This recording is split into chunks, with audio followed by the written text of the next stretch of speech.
Welcome to this licensing subcommittee, the 20th March 2025, to consider an application to vary the premises licence of the exchange in Ivy Bridge. We are live webcasting today, so if you will kindly use your microphone when speaking, you just press the little right-hand silver button there and turn it off when not speaking. As mentioned previously, we're not expecting a fire alarm, so if it goes off either of those doors behind you, straight out and surprisingly far into the car park before you reach the official muster point. I'm Simon Rake, I'm the chair of this committee. In a moment I'll ask officers and colleagues to introduce themselves. I suspect this isn't your first rodeo, but just to tell you the sort of form for this morning, Naomi, our case officer, will present her report, and then we'll invite you to make any representations that you wish to, and myself and my two colleagues will then be able to ask questions both of the officer and of yourselves. And then once everybody's had a chance to speak, then we will ask you and non-essential officers, which means everybody apart from our legal advisor, Catherine, to leave the room, and we will discuss your application. We will then invite you to come back in and tell you what has been decided. So I hope that's clear.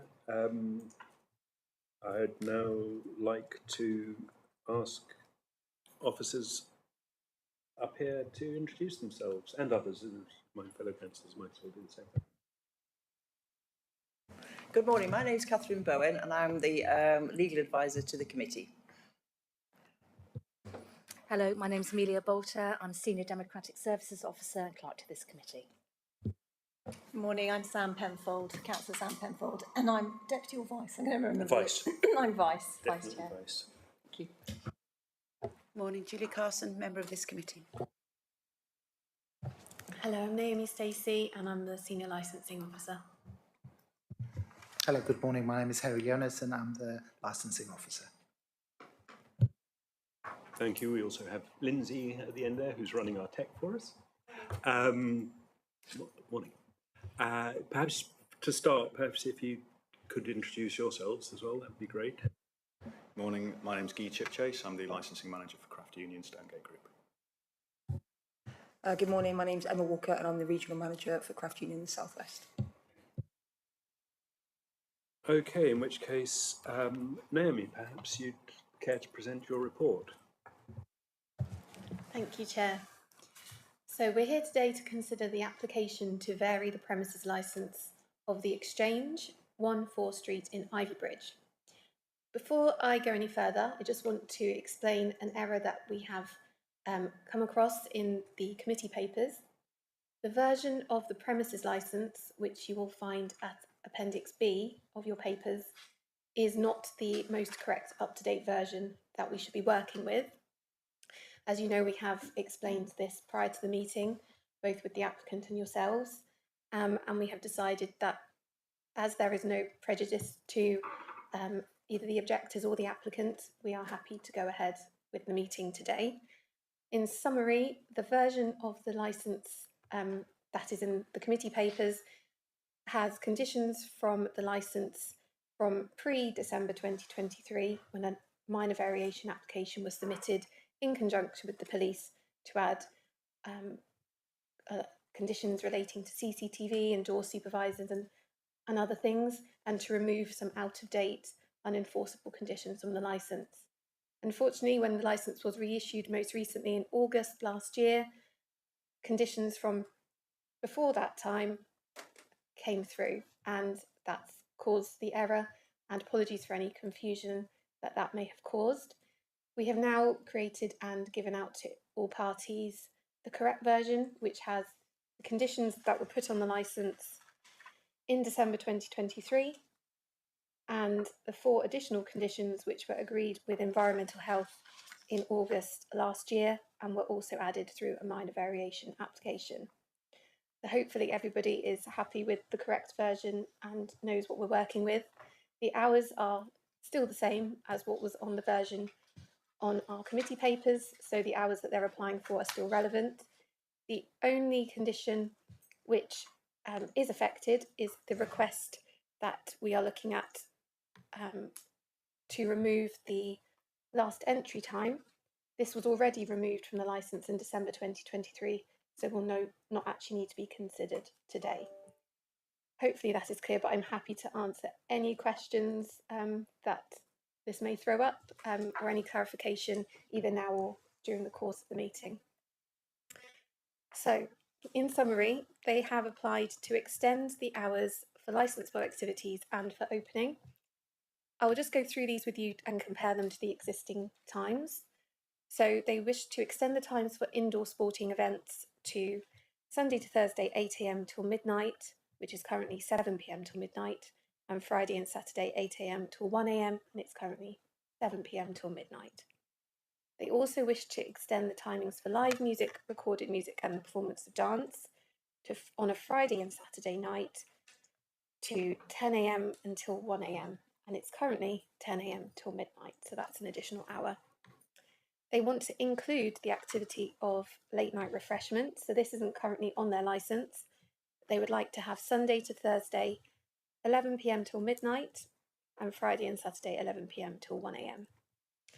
And moving to alcohol times, they wish to have Sunday to Thursday 9 AM till midnight, and it's currently 10 AM until 11:30 PM, and Friday and Saturday 9 AM till 1 AM, and it's currently 10 until 11:30 PM.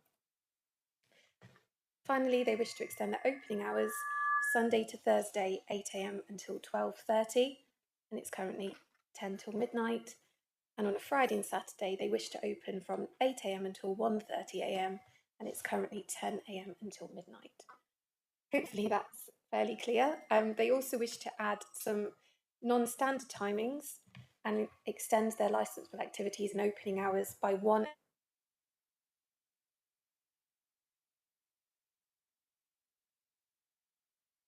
Maundy Thursday, Halloween, St Patrick's Day and Christmas. And on New Year's Eve, they wish to be able to remain open all night, so from the end of licensable activities on New Year's Eve until the commencement of licensable activities on New Year's Day. They also wish to extend their times when there are international sporting fixtures. Examples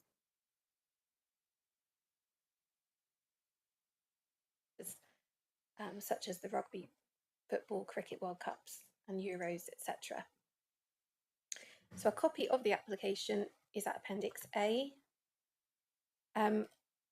Apologies, the copy of the current licence at Appendix B isn't quite correct, but you have the hard copy of the correct version in front of you. The premises, as I'm sure you're aware, is a pub, and it's located in the town centre of Ivybridge, close to other businesses and residential properties. The location plan is at Appendix C of your papers.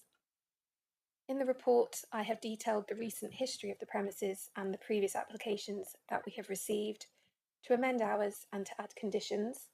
Most recently, there was the application to vary the premises in June 2024, which was withdrawn, and subsequently a minor variation in August 2024 to add 4 additional conditions to the licence in conjunction with environmental health. So we have received 2 representations to this application from local residents. There are concerns about the level of noise that they have previously experienced from music and the potential for the extension to lead to disturbance later into the night. And another main concern is noise and antisocial behaviour from the customers using the external seating area and standing on the street outside the pub. Persons objecting to the application were unable to attend the meeting today, but they have provided some additional information which are in your supporting documents. Any information in the representations which isn't relevant to the promotion of the 4 licensing objectives cannot be taken into consideration, and this includes the need for the variation or whether there are good enough reasons for their application. And as a reminder, the licensing objectives are the prevention of crime and disorder, public safety, prevention of public nuisance, and the protection of children from harm. Please let me know if you've got any questions.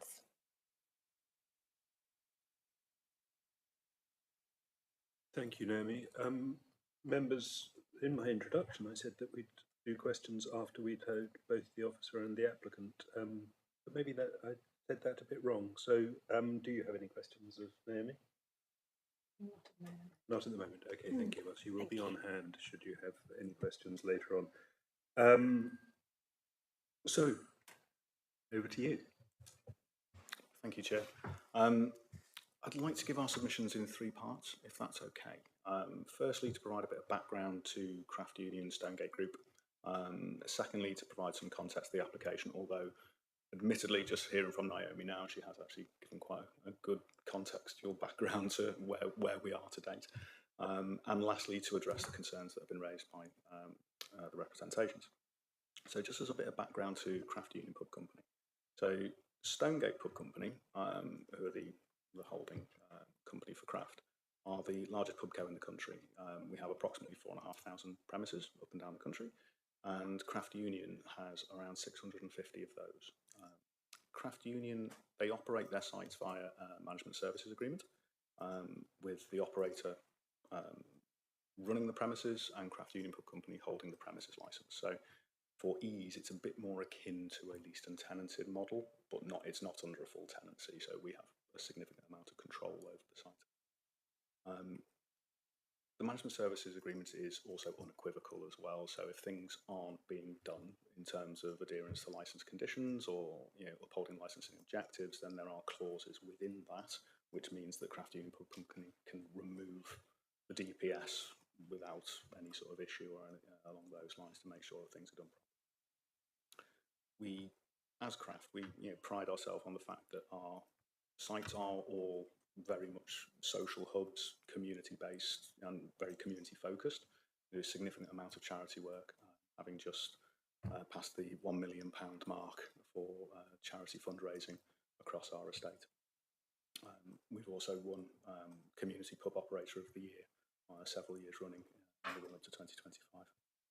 So, as background to the application, as Naomi has already pointed out, we in 2023 applied to change the conditions of the licence in conjunction with the police. That was done because the existing conditions in the licence were, afraid to say, not really much use to anyone, didn't really provide any assurances to the authorities or to ourselves as well to be able to rely on. But when we looked at that and we did all of that, obviously there's been a slight error there, but that's been corrected now. Moving forward to July 24, we made an application to extend the hours to what we've currently applied for. The reason for that is that, rewinding to 2021, the then tenant of the site, when it was in our leased and tenanted estate, he voluntarily reduced the hours. He did this so that he didn't have to pay for door staffing because the door staffing conditions were linked to the times he opened. Completely understand why. COVID was horrific. It decimated, obviously, his P&L. So effectively what we wanted to do was apply to get those hours back, effectively. At the time, we had no reason to believe that we would receive any objection. We'd not been contacted by anybody, including the EHO. However, on submission of the application, that did attract, I think it was about 7 or 8 representations, all based around noise, vibration, noise breakout, etc. There was some mention of disturbance from dispersal as well. So we made that decision to withdraw that application in July 24, reassess what was going on at site, what the practices and procedures were, and we worked very closely with Kieran Bond, the EHO, in mitigating that and putting steps and measures in place to prevent noise breakout. Most notably was around the balcony area, vibration travelling through to a neighbouring property. So we've ended up rejigging everything that we could to prevent that. So we've ceased the use of that balcony area to the rear. We put in soundproofing. We've removed speakers and resituated those, put rubber mountings on those. We put control measures in for the use of the outside areas, door staffing, etc. And in conjunction with the EHO, we asked for feedback as well. So we asked Kieran to go back to the residents. How has it gone effectively? These are the steps and measures that we've put in place. Are you still experiencing the same things? Pleased to say that the response was positive, and actually no, they weren't receiving those same issues. And since July 24, we've not received any complaint of noise by the EHO or anything along those lines. I believe Kieran's also confirmed to the licensing department that that's the case as well. He's not in receipt of anything from neighbours. We had intended to put this application in November last year, and we tried to initiate a residents' meeting as well, and we asked Kieran to reach out to those who had objected to see would they be amenable to this. We just didn't receive any response at all, I'm afraid, so that meeting didn't take place.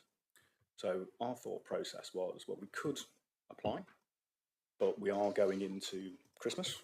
It's an increased trading period, etc. We should use Christmas as a test to make sure that even with an uplift in trade that we would get over that period, that we're not going to see a return to the issues. We did put in temporary event notices, and so we ran the site under 10s to later hours. So come January, we sought from Kieran and Harry if they'd received anything, and we'd received no complaints. So that's obviously why we decided to proceed with the application at this stage. So looking at the site itself, to give you a bit of context to what we do at this site in terms of entertainment, on Tuesdays we do a quiz night that runs between 8 PM and 10:30. On Fridays we do karaoke. I appreciate it might not be everyone's cup of tea, but I do quite like it myself, and we do that between 8 and 10. On Saturdays we do live music, and that is solo artists and duos. The reason we do that for solo artists and duos is that previously we did have full live bands. That was part of the concerns raised by the residents in July, so we stopped doing that basically. So actually, do we need to do this? No, we don't, so we can pull that back. The DPS of the premises has 37 years experience in the trade. He's actually originally from Northampton, and he's been with Craft Union since 2020. He took on the exchange in October 2023, lives on site with his partner Chrissy and his family, and he's also an active member of the Royal British Legion.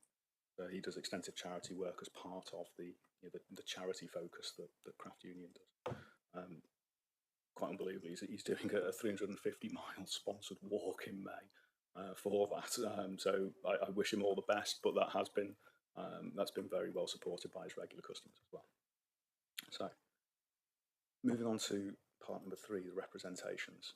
So having read the representations and the key points summary, it's quite clear as iterated by Naomi there that there are a couple of issues. The primary elements being use of the outside front area and the potential for noise breakout. Admittedly, I am pleased that we've had some constructive conversation with the 2 residents who made objection. I wrote to them specifically. I wasn't necessarily aware whether they would be aware of the conditions, etc., that we put in place and the steps and measures. So I wanted to outline those. So it's pleasing to see that I think it's Mrs. Miller said that those steps were reasonable, and she was quite happy with those. But in terms of the use of the outside area, I think I did say to them in our letter that we were already able to use that area to beyond 11 o'clock. See, with the correction of conditions, then that is 11 o'clock. So that would be maintained. But Mrs. Miller did in response say that she had some concerns about the use of that area at early mornings, obviously with children going to schools, etc., and being used from 8 AM. So in terms of the application, we're looking for alcohol sales from 9 AM, not 8 AM.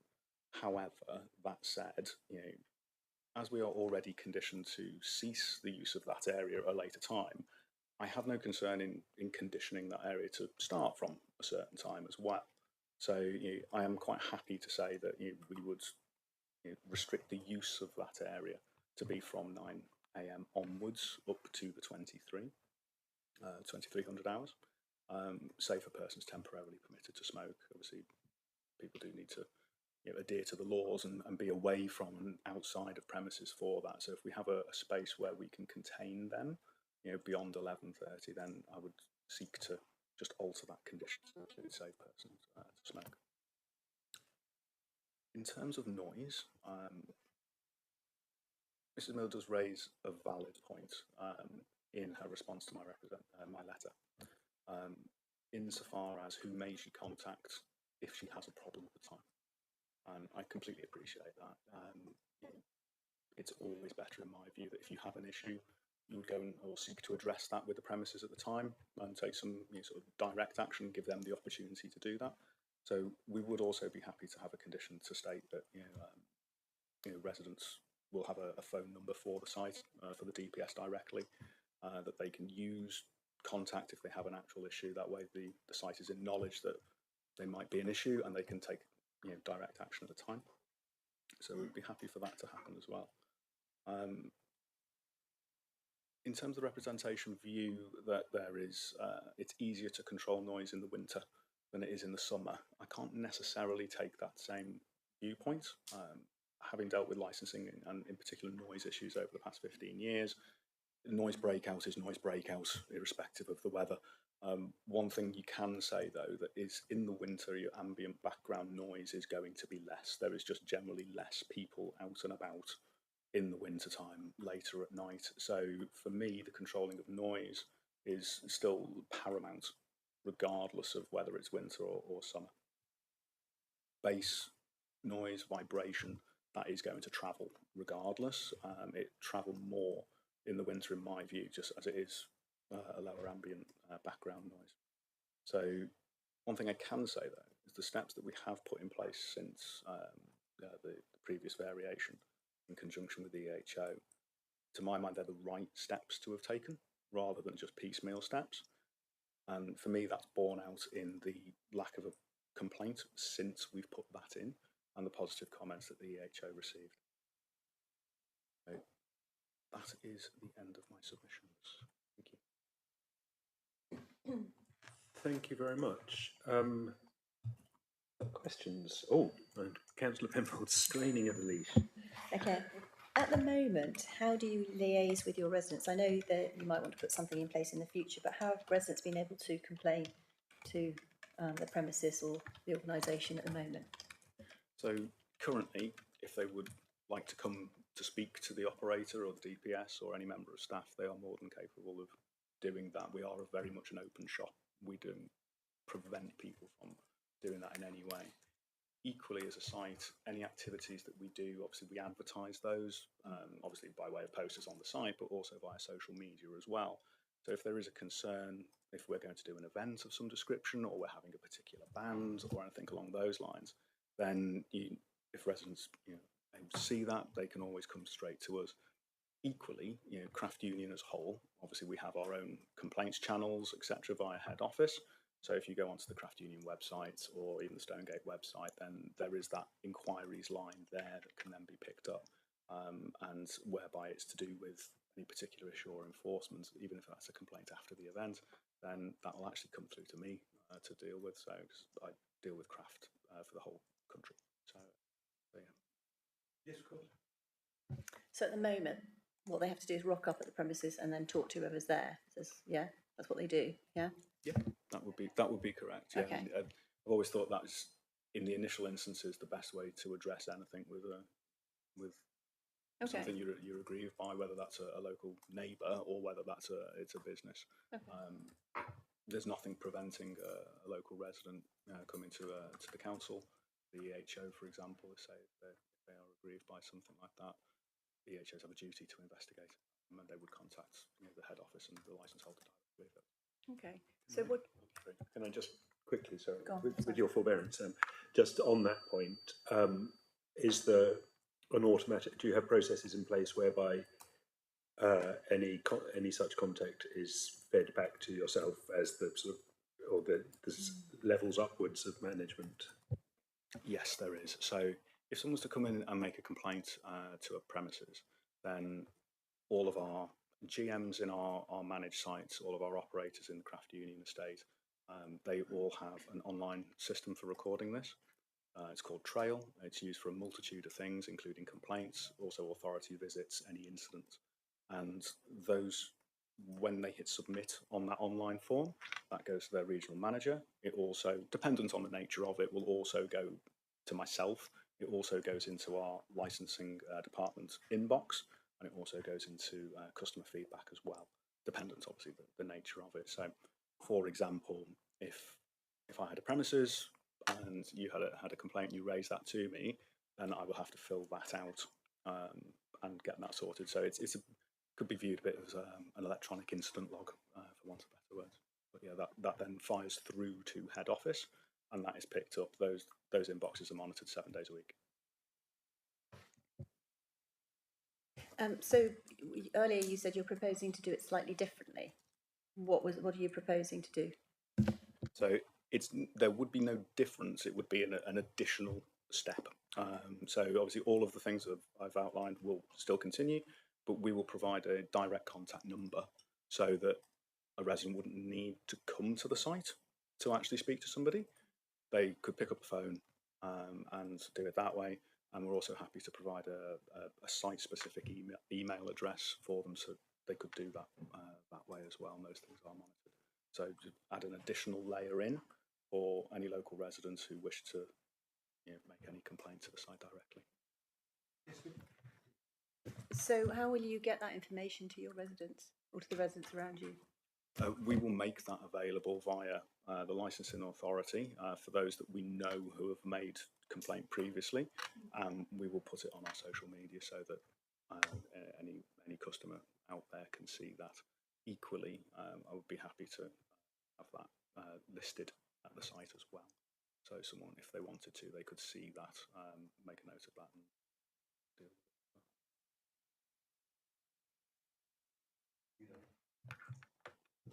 Sorry, and Okay. when you say listed at your site, how? I mean, Sorry, just listed, probably the wrong word. Displayed is probably a better word.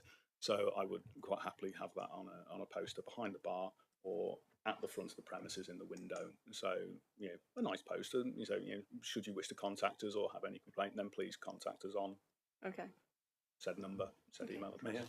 Yeah. And that's in addition to directly contacting people who have had cause to complain in the past and saying, that's fine, if there's any problem in future. Yeah, you'll do that sort of personally, or So if obviously agreed today, I will reach out to Kieran Bond, and I'll include Harry as well, and provide those details. The council has the records of those who have made complaints previously to Kieran, so that can then just be communicated straight out and actually just reach those persons directly.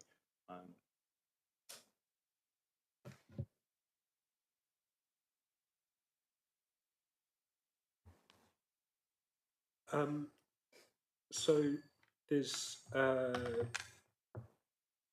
question about, I think one of the questions that's been raised in the representations from local residents, the use of the outdoor area. I mean, does that, it fronts onto the pavement, does it spill out onto the pavement? Are people contained in there in any way? Emma, you have a little more operational control than I do. Yeah, thank you. No, so it's nice. I'm not sure if you're aware of the premises, but it's got bench seating there. Obviously, as part of the conditional licence, we have the door team on a Friday and a Saturday evening, of which one is definitely positioned on the front door. So they monitor the area just to make sure that there is no spillage out onto the front door steps or onto the street. Okay, so there's never any, you don't get a group of people kind of half on your area and half on the pavement? No, the door staff are very aware that obviously they just need to monitor and keep close calls onto that area there. So, and even if they come out the premises of an evening and they want a cigarette, then again, the door staff will make sure that they're on the actual patio area rather than out on the front doorstep. And there's an adjoining, I've looked at this on Google Street View. It's been a while since I've actually had a chance to visit Ivy Bridge. But there's an adjoining public space in the little corner with a tree in the middle of it. Do they ever use that? No, so to gain access to go round to that part, they'd physically have to come out the front door, turn left and go down an alleyway. So our clientele never go round to that area. Not too sure we're speaking about the same area there. No, I don't think we are. So you have your outdoor seating area, and then to the right of that, so if you carry on past that a little way, there's a little kind of public square. No, so our door staff don't allow any drinks or anything outside of that area. Okay. So any drinks that are taken out have to go straight into that area anyway. So if our clientele then leave the premises, they won't have any drinks with them. Thank you. Because I think, with regards to your comments, Guy, about the noise, I think my reading of the representations is that sort of part of the noise is caused by people in the outdoor area, which obviously hence why it might be seen as more prevalent in summer than in winter, because people tend to go outside more willingly in summer than in winter. Yeah, I would agree on that in terms of if that's the reading of it. One thing I would say is, if I remember correctly from the previous application in July, there was some concern about that particular element and the control of persons, shall we say, is the easiest way to describe it. So at the time, the door staffing, I'll be honest, probably wasn't the best. That has changed since then. We have actually changed the whole team, and it's actually a different door firm dealing with that now, nonetheless. So because of what was raised in the representations, when we liaised with the EHO after that, that was part and parcel of it. The primary ones were in relation to noise and vibration from music more than anything else. But in terms of control of persons, the use of that outside area there, that is much more stringently controlled by the door team now. And when it's not door team on a Friday and Saturday night, then it's controlled by the staff and the operators as well. So I think we have a condition around monitoring that area nonetheless, and clearing away glasses. So that's part and parcel of it. We also place signage in that area regarding keeping noise to a minimum, and that actually helps the staff more than anything else, if I'm entirely honest with you. It gives them something that they can rely on should they need to speak to a customer about that, and they can obviously direct them to that and ask them to keep the noise down without creating a conflict flashpoint. So when you don't have door staff outside all the time, so on weekdays and Sundays, staff do nevertheless kind of monitor that area, and both by CCTV and in person. Yeah, that's correct. Yeah, I mean, the licensing objectives are the licensing objectives. They don't stop because there's no door staff on. So part and parcel of good management and controlling the pub is to make sure that that's being adhered to. And is there any people take glasses out there? Yes, plastic glasses only sort of type. We don't have a plastics only policy, no. That's not something that we've needed to put in, if that makes sense. I mean, we've not had any glassing incidents or any sort of issues with the use of glassware. If we had, I have every confidence that Rebecca, who's the police licensing officer, would have brought that up and pretty much insisted on that being the case.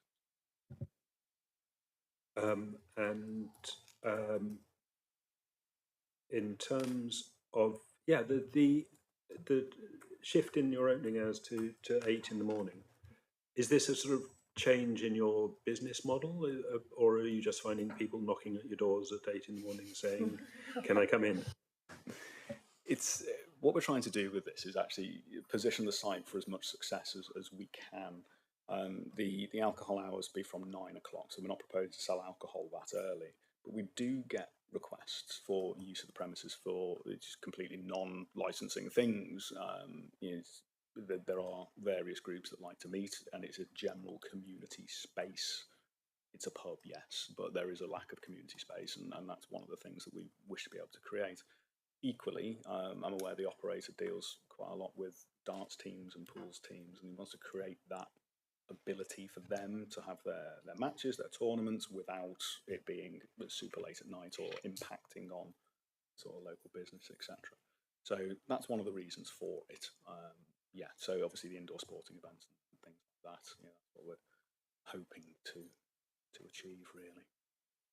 So obviously with a license, it's the parameters of what you can do, and as you just said, that's not necessarily what you will do within those parameters. So to what extent do you expect that your license, that your operations will use up the full time allowed by the license at either end of the day?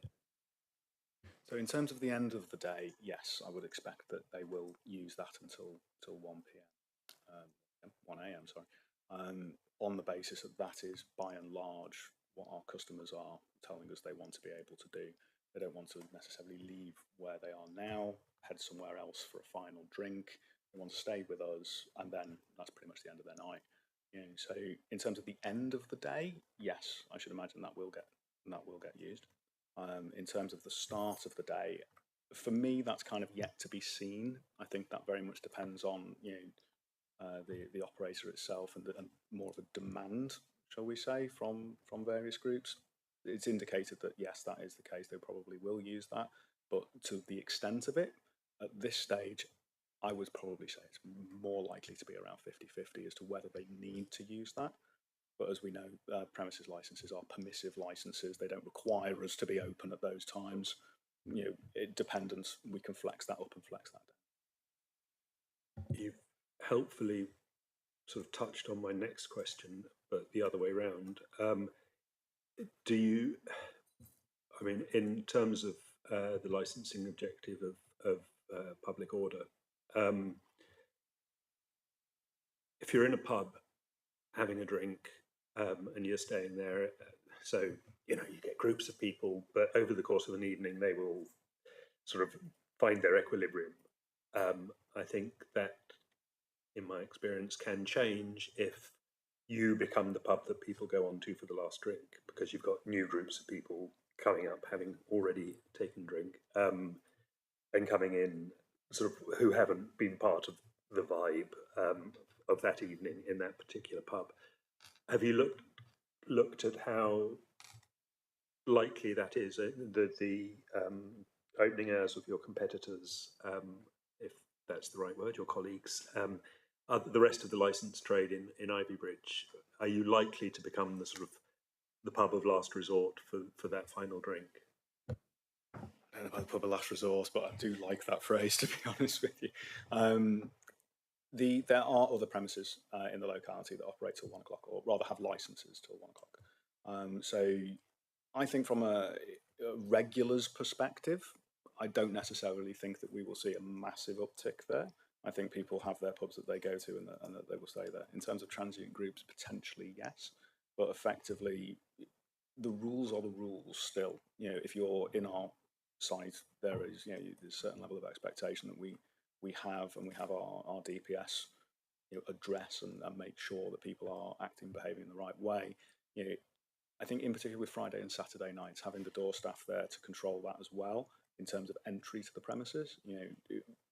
It's illegal to serve a drunk for a starter, but if people are presenting at the door and they are already heavily in drink and they are looking effectively for their last drink of the night, then the reality of the matter is that they are likely to be refused, because one thing we don't do in craft is just have a free for all, for want of better words. That's not the way it is. So we encourage our regulars. We want our regulars to be able to stay with us. If we have transient groups, then we have to make that assessment. Now, let's say, for example, this is a night without door staff, then that is obviously done on site as well. And any refusals, they must be recorded as well. So part of the policy is the procedure if we have refused someone for whatever the reason, whether that's lack of ID or whether it's already intoxicated and actually we don't want this person in, then that has to be recorded. And again, that follows that online trail procedure, and it kicks up not just through the regional manager but through into head office as well. So. And lastly, from me, for the time being, I think, are you again looking across the licensed trade in Ivybridge? Are you sorry? Do lots of the premises have door staff? It's a long time since I've been to Ivybridge. It's even longer since I've been there at night. So, I mean, are you the only premises with door staff, or are there others as far as you know? Emma, you're probably best placed to answer. So the 4 or 5 main competitors we've got down there, one of them does, but I believe that the Imperial at the bottom of town and the food place down the bottom of town as well, they do not, and obviously the Conservative Club does not, but there's one directly opposite us that does have, yes, and that's got the licence to 1 AM as well, so assuming that we would obviously coordinate with them as well.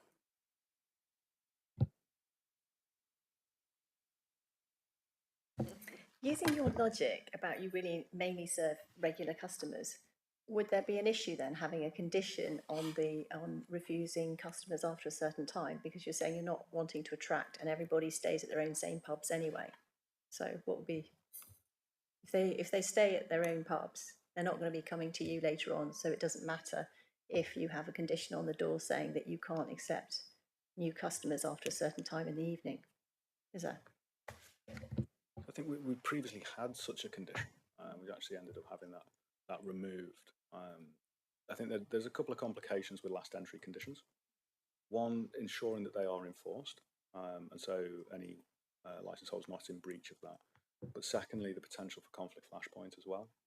So if people are used to going out and having a night out, and they are refused at the door for no other reason than there's a last entry, then it can cause conflict flashpoints. Now, I do appreciate there's nothing necessarily wrong with these. I think it very much depends on the facts, how many times you need to refuse. Are you the last game in town? If you are, then actually you might want to consider having such a thing, because you don't want to have everybody else's, people who are already, inebriated, etc. So, with there being parity in the licenses, should this be granted with other sites, I don't necessarily think there'd be the need for that at this particular stage. I think if it became an issue, then I've no doubt that the police would request a last entry condition to say that actually beyond a certain time you shouldn't have any further persons. But I think at this stage it's probably not needed on the basis that we actually removed that previously. I think there was a previous condition around 11 o'clock. I think was the last entry. Is that correct? Yeah. A couple of quick questions. How many staff do you have on the door when there's no door staff? Sorry, how many staff do you have? Sorry, serving. Beg pardon. Sorry. How many? Yeah, good. How many staff do you have serving? What's your minimal level of staff number serving when you have? Sorry, no door staff. There you go. I got it. Our staff don't man the door. That's obviously that's fine. Equally, I think it's important to note that the staff at the site, they are not employees of Craft Union Pub Company because of the way that the pub is set up. It's more akin to a lease and tenancy model. So they are the employees of the operator, who is also listed as the DPS. So it's just the legal way that pubs are set up. So, for example, a managed house such as Stonegate Group's Slug and Lettuce, for example, they are all of our employees because we own, manage, operate the whole thing. Our leased and tenanted estate, we are simply the landlord. So we collect rent for them running the business. Craft Union sits somewhere in the middle of that. That's the easiest way to describe it. So in terms of the number of staff that they have, that comes down to the operator. Emma can tell you how many that there are at the actual site, but I think it's just important just to clarify how that actually works as a general thing, that's all. Yeah, so currently the operator, during the weekdays, there tends to be a minimum of 2 people working. And again, the operator and his partner live on site as well, so they're always at hand. And the deputy manager also lives on site, so there's always 3 of them at hand. Currently, of a Friday and Saturday evening, we have the 2 door team on, and they have a minimum of 4 team inside. And obviously they walk the figure of 8, so they cover, if you're unaware of the business, it's kind of got the main bar area and it's got the kind of like private area at the back, which is used, so they kind of walk the figure of 8, and then include the outside area as well. So, but again, it's operator led, depending on the level of trade, or if they've got an event on, they'll flex the team up and down at a cost to themselves. And I know it sounds a bit of a strange question. Do you serve breakfasts? No, so the Craft Union model, we don't actually serve food. We have snacks, so there's a variety of snacks at the bar, but we don't actually do our own hot food, although we do allow people to bring hot food into the business at the operator's discretion, providing they come from a reputable company with 5-star HO. Okay, so if people go at 8 or 9 in the morning, they'll be drinking either soft drinks or alcohol. And they won't be eating, there'll be no food, no breakfast or anything. So. There's the snacks behind the bar, and they've got the option they can bring their own food inside from local businesses. They're more than welcome to bring them inside themselves. I'm just a little confused. Why are you serving alcohol at 8 a.m?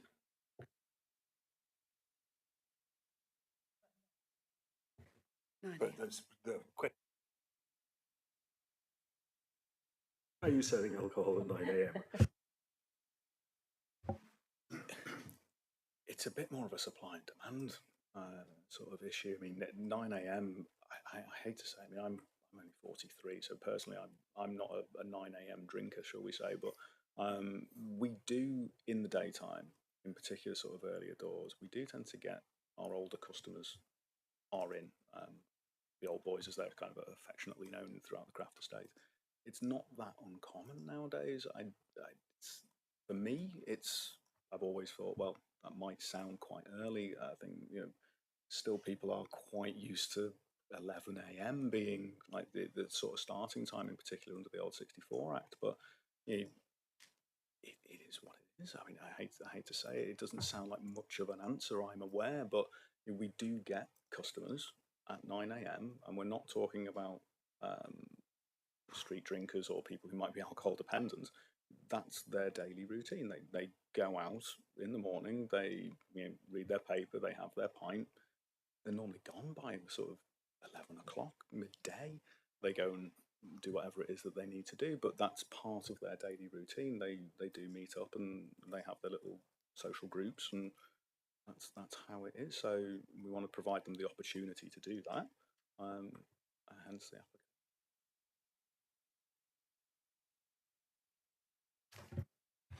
Thank you. Okay, I think we're pretty much ready to draw this to a close. Just to clarify in my head, because I find things very confusing. You're proposing that the restriction on the use of the outside area will kick in at 11 o'clock. Is that correct?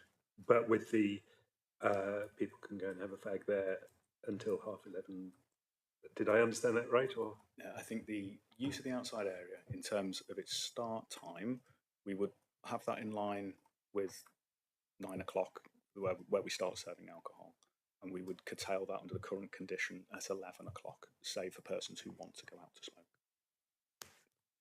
okay, so they wouldn't be able to take drinks out with them, but they would be able to go and stand and have a fag. That's correct, yeah. And to be honest, if that needs clarification in the condition, I'm quite happy for that to be as well. Is there a proposal by the current government to limit even that? There's a sort of beer garden smoking thing. Yeah. I don't know where they are with that, to be honest with you. I'm not too sure how many legs that might have, but. Yeah.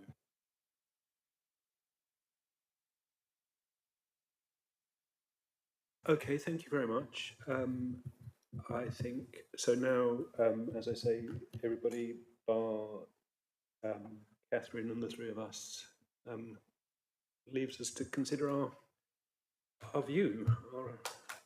So thank you, and we'll call you back in. We'll be as quick as we can, but we do like to make sure we've discussed the issues thoroughly.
Thank you, welcome back.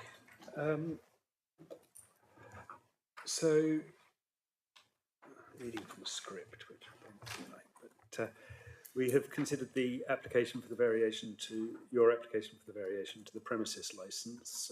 We have considered our statement of licensing policy, government guidance, and our obligations that relate to the promotion of the licensing objectives. We have read carefully the written representations from all parties, plus additional statements from persons here today. It is our decision to grant the application subject to the following changes being incorporated into the operating schedule, namely that direct contact details of the DPS be provided to neighbouring residents and prominently displayed in the premises, as agreed, I think, during our discussions. The reasons for our decision are as follows. We recognise the validity of representations made in objection to your application, but also the measures that you have taken to address these. On balance, and having regard to the 4 licensing objectives, we believe that your application should be granted on condition that direct contact details for the DPS be provided to neighbouring residents and prominently displayed in the premises. So I've said that twice. So, That's a couple of basics. yeah. So there we go. Thank you very much. And I presume you're happy with those, seeing as you proffered them. Yes, thank you very much indeed. Much appreciated. Thank you. Okay. I've made a note of the did we select. come back? Oh, we wonderful. So, well, we can go away again now. Thank you very much. I'll call this meeting to a close. Thank you, councillors. Cheers.